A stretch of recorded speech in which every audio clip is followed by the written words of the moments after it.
গবাদি পশু গরুদেরকে বাঁচাতে গিয়ে বাড়ির গোয়াল ঘরে দেওয়াল চাপা পড়ে মৃত্যু হলো এক ব্যক্তির। টানা বৃষ্টির মধ্যেই সোমবার সকালে মর্মান্তিক ঘটনা ঘটেছে আসানসোলের বারাবণী ব্লকের ইটাপাড়া গ্রাম পঞ্চায়েতের রানীগঞ্জ চটি গ্রামে।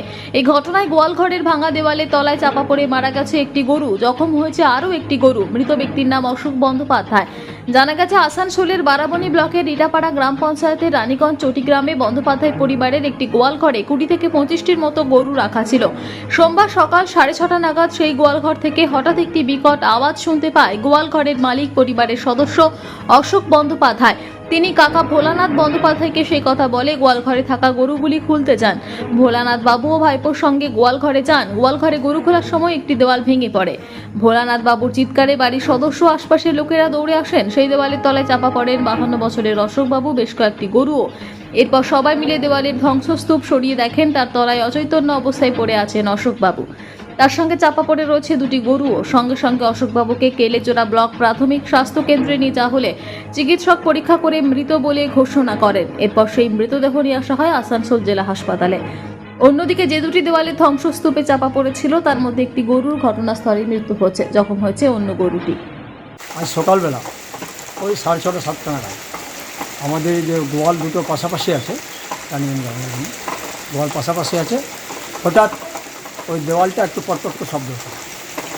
ওইখানে প্রায় 20-25টা গরু ছিল, আর সামনের দিকেও 6-7টা গরু ছিল। হঠাৎ ও বলছে যে কাকা দেওয়ালটা পড়ে যেতে পারে মনে হয়। কে বললো সেটা? কে বললো? অশোক। যে স্যার, হ্যাঁ, বলছে তাড়াতাড়ি গরুগুলো খুলে দিই, পড়ে যেতে পারে এরকম বলতে পারে। গরু খুলতে আমিও তখন ভিতরে যে গরুগুলো ছিল আমিও ভিতরে গরু খুলতে রেখেছি, আর ও ওখানে ঢুকেছে। মানে 2 সেকেন্ড আর সময় পাওয়া যায় না। হঠাৎ করে দেয়ালটা দেখলাম মরাজ করে মানে হঠাৎ পড়ে গেল। আমরা তাড়াতাড়ি দৌড়ে আসি, দৌড়ে এসে সবাই এটাকে, তখন আমরা যে ও ভিতরে আছে আমি সেটাও করতে পারিনি আর কি। তাড়াতাড়ি আমরা গরুগুলোকে বার করছি, প্রচণ্ড গরু এদিকে আছে, এদিকে টেনে টেনে বার করছি। ওকে ট্রেস করতে পারছি না যে ও ভিতরে আছে না বাইরে আছে।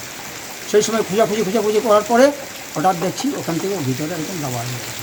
ওখান থেকে আমরা টেনে তুলি, টেনে তোলার পর সকালে মিলে তাড়াতাড়ি অ্যাম্বুলেন্স নিয়ে আমরা ফাটালডাঙ্গা হসপিটালে যাই।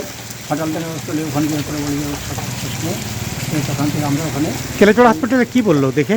কেলেজোড়া বললো যে আর শ্বাস প্রশ্বাস হচ্ছে না, ইয়া নেই, ডেথ হয়ে গেছে। তারপরে ওখান থেকে আমরা ওই পোস্টমর্টমের জন্য নিয়ে যাই আসানসোল হসপিটালে। কী ক্ষয়ক্ষতি হয়েছে এখানে মোটামুটি আপনার? ক্ষয়ক্ষতি আমার প্রায় ওখানে 35খানা গরু ছিল। হ্যাঁ, তার মধ্যে একটা গরু মারা গেছে, গায়ে একটা গায়ে মারা গেছে, আর একটা গরু এমন উইডোটাতে উঠতেও পারছে না, কিছু পাচ্ছে না। তারপরে সমস্ত দুটো গোয়াল চুরমার হয়ে গেছে।